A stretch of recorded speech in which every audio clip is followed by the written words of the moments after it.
Assalamualaikum warahmatullahi wabarakatuh. Perkenalkan, nama saya Suryana. Saya calon guru penggerak angkatan 9 Kabupaten Siak. Di sini saya akan melakukan wawancara mengenai pengambilan keputusan berbasis nilai kebajikan dalam rangka memenuhi tugas demonstrasi kontekstual modul 3.1. Di sini saya bersama dengan Ibu Kepala Sekolah dari SD Negeri 20 Berunding Baru, Ibu Rika Krisnawati. Selamat siang, Ibu Rika. Saya ingin mewawancarai Ibu mengenai pengambilan keputusan berbasis nilai kebajikan. Apakah Ibu bersedia? Saya bersedia. Baik Ibu, pada saat selama Ibu menjabat sebagai kepala sekolah pasti ada mengalami permasalahan yang membuat Ibu sedikit bingung. Jadi pada saat itu bagaimana Ibu bisa mengidentifikasi itu sebagai permasalahan genetik? Jadi ketika dihadapkan kepada sebuah masalah, tentu kita cari dulu fakta yang terjadi. Kemudian dari situ rupanya masalah ini ternyata kedua-duanya salah atau kedua-duanya benar. Nah, ketika di posisi itu barulah muncul jadi, oh ini ada dilema nih di sini. Mengambil keputusan di mana antaranya dua-duanya benar. Kalau jelas salah kan enak ya, tapi kalau yang benar kedua-duanya itu ada pertimbangan lain jadinya untuk mengambil keputusan tersebut. Karena adanya permasalahan yang menurut Ibu kedua-duanya benar tersebut, akhirnya Ibu bagaimana cara Ibu mengambil keputusan untuk dari dua permasalahan tersebut? Oke, nah ini kan berat ketika dihadapkan kepada sebuah dilema kemana kita harus mengambil keputusan di antara misalnya kedua-duanya benar. Tentu kembali lagi kita cek fakta yang terjadi, kemudian apa regulasi atau aturan-aturan yang berlaku saat itu tentang permasalahan yang ada. Kemudian tentu mengajak mungkin guru-guru senior ataupun teman-teman sejawat yang rasanya bisa memberikan pertimbangan untuk keputusan tersebut bisa diambil secara tepat sehingga tidak banyak merugikan atau membuat kecewa di lain pihaknya. Oke. Berarti menurut Ibu mengambil keputusan itu yang pertama itu kita cek faktanya dulu. Ya. Mana yang lebih utama. Baru Betul, yang kedua sesuaikan dengan peraturan yang berlaku. Ya. Mana permasalahan ini yang sesuai dengan peraturan yang ada.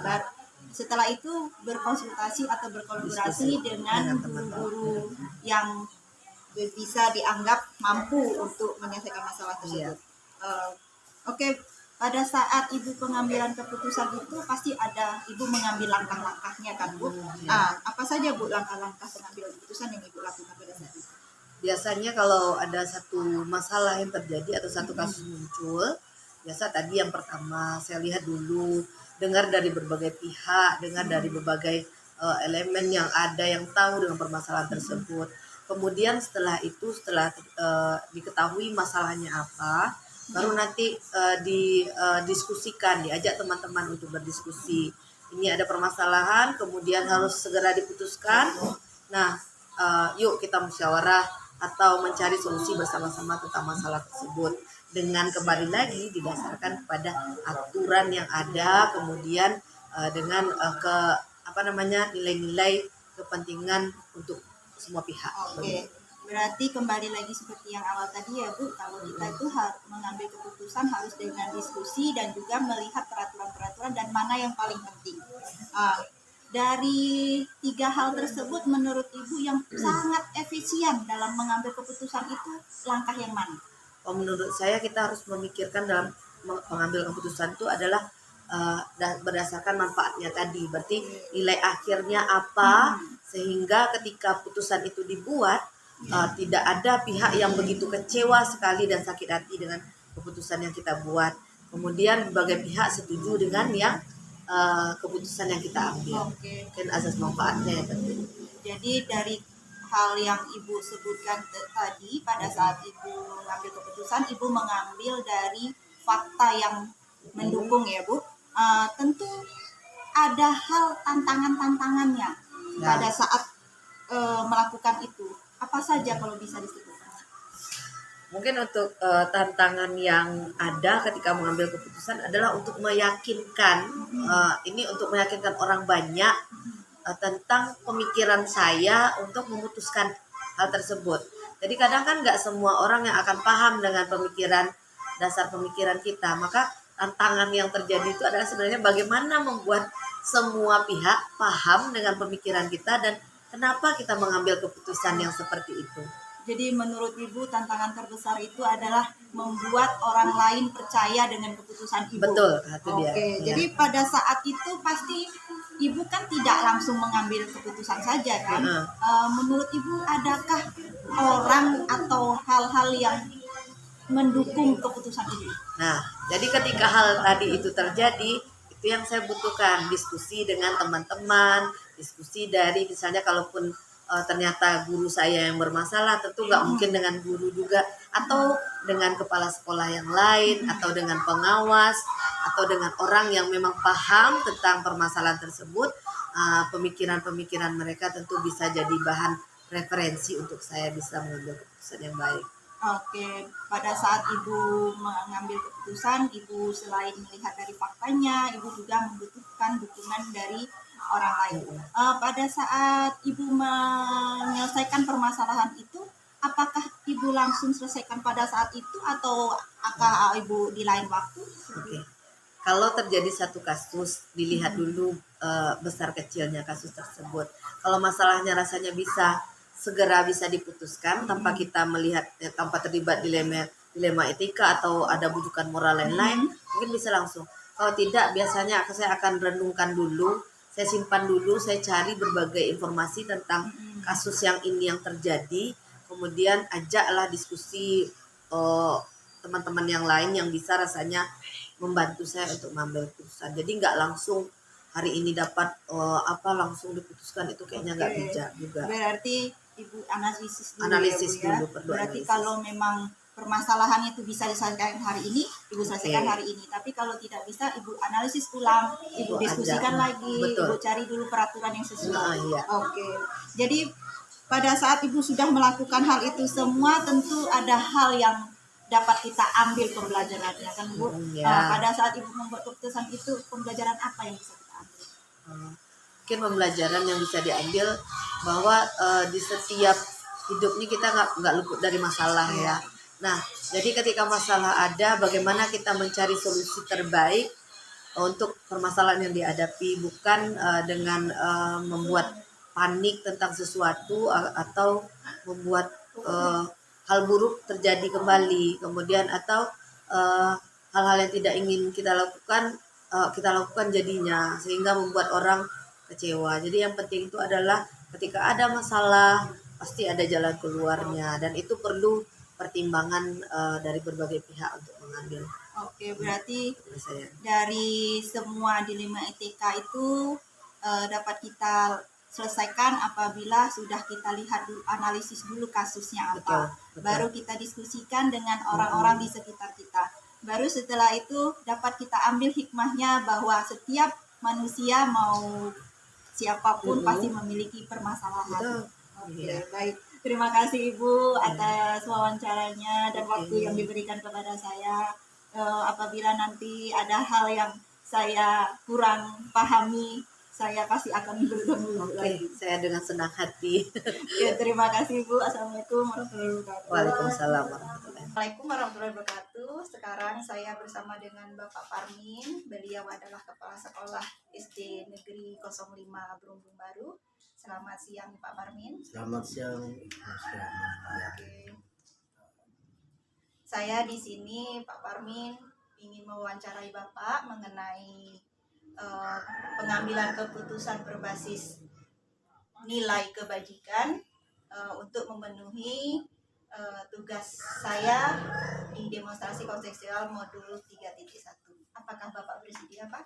Insya Allah siap untuk membantu Anda dalam mencapai karir. Oke, terima kasih Pak atas bantuan yang diberikan. Bapak sebagai kepala sekolah pasti pernah mengalami permasalahan, ya kan Pak? Bagaimana Bapak bisa mengetahui, mengidentifikasi permasalahan itu sebagai dilema etika? Ya, terima kasih Bu Siana yang sebagai rekan ataupun ya rekan.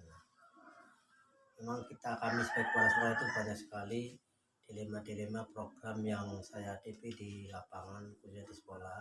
Ya. baik untuk anak ataupun rekan-rekan kami majelis guru. Memang banyak sekali permasalahan, baik permasalahan dalam dunia konteks pendidikan lingkungan kami, bahkan yang agak memang agak hubungan dengan dunia pendidikan pun banyak. Dalam mengambil keputusan maksudnya tadi ya. Iya Pak.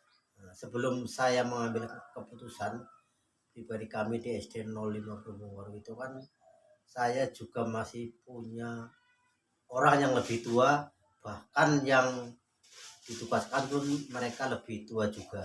Artinya lebih dahulu 1 atau 2 tahun.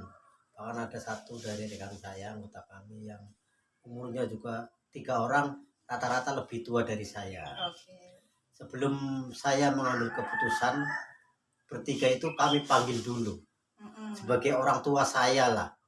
Oke, kalau di dalam sekolah, oke lah saya dianggap dituakan, tapi saya tidak pernah meninggalkan mereka itu yang lebih tua umurnya dari saya. Baik.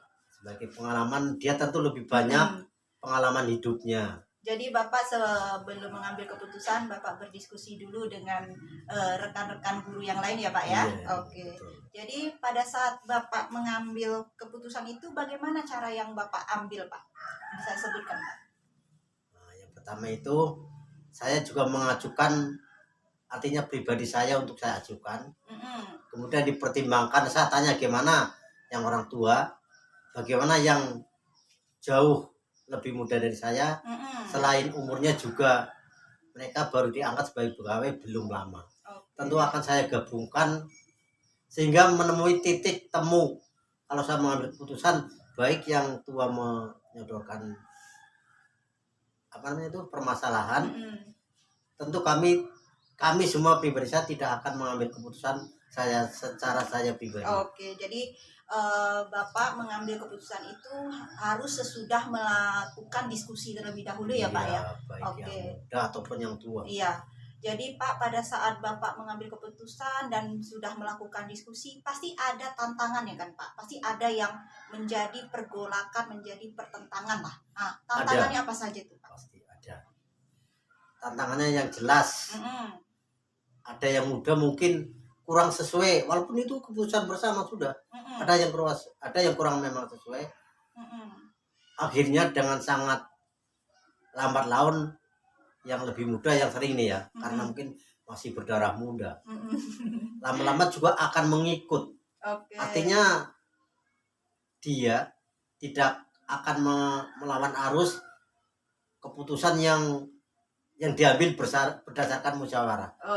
Lama-lama memang pasti ada itu banyak. Berarti salah satu tantangan yang Bapak hadapin itu adanya ketidakkesepakatan dengan pihak guru yang mungkin Bapak anggap lebih muda ya Pak ya. Karena mungkin cara pola berpikir mereka yang sedikit masih menggebu-gebu ya Pak ya.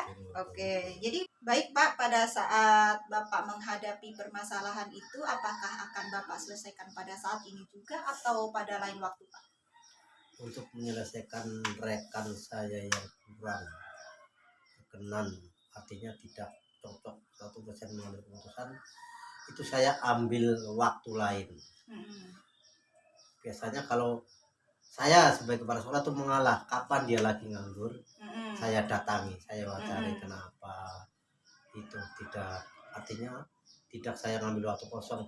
Biarlah saya sebagai yang di bawah di situ mengalah, mencari waktu di mana dia lagi santai. Oke, jadi Bapak lihat dulu permasalahannya bagaimana ya kan Pak. Kalau permasalahan itu besar akan Bapak hadapi di lain hari, tapi kalau permasalahannya kecil Bapak langsung hadapi pada saat itu juga dengan cara menemui orang yang bersangkutan ya Pak. Oke, baik Pak. Jadi pada saat Bapak mengambil keputusan itu, adakah yang membantu Bapak dalam mengambil keputusan Pak? Ada, yaitu tadi sebagai orang tua saya ya, orang tua yang umurnya lebih tua, yang mungkin pengalamannya ya tidak mungkin memang pengalaman hidupnya lebih banyak dia daripada saya. Tentu ada bedanya, walaupun di situ saya dituakan, tetap saya menghargai orang yang lebih tua umurnya dengan saya. Oh, berarti Bapak meminta atau sering berdiskusi dengan guru yang lebih senior ya Pak ya Lebih daripada senior, Bapak ya, iya. walaupun mungkin di situ Bapak yang dituakan, Iya, tetapi betul. ada guru yang umurnya Umurnya, atau pengalamannya pengalamannya lebih lebih. dari Bapak. Iya. Oke Bapak. Jadi pada saat Bapak menghadapi permasalahan-permasalahan yang ya pasti tidak sedikit ya Pak pada saat Betul, menjabat betul. kepala sekolah, pelajaran apa yang bisa Bapak ambil dari permasalahan itu Pak? Pelajaran, walaupun saya sudah dipercaya oleh atasan saya, tetap pengalaman saya adalah memang saya dituakan, tetapi masih ada ilmu-ilmu yang lebih banyak saya ambil dari senior saya. Oke. Dan saya pun mau mengambil keputusan harus bertanya dulu. Oh iyalah, harus begini. Oke. Memang saya tetap menghargai orang yang lebih tua, walaupun saya dituakan itu. Iya. Itu kunci utama saya. Oke. Baik Pak, berarti pada pembelajaran yang Bapak ambil adalah setiap permasalahan itu apabila masih bisa didiskusikan, insya Allah akan selesai ya Pak. Oke, terima kasih Pak Parmin atas waktu yang Bapak berikan kepada saya. Saya ucapkan terima kasih. Sama-sama Ibu, saya sebagai ya rekan Anda juga ingin mengucapkan selamat berjuang terus. Semoga tongkat estafet yang saya pegang bisa Ibu sambut untuk di hari yang akan datang. Oke, terima kasih Bapak. Assalamualaikum warahmatullahi wabarakatuh. Waalaikumsalam.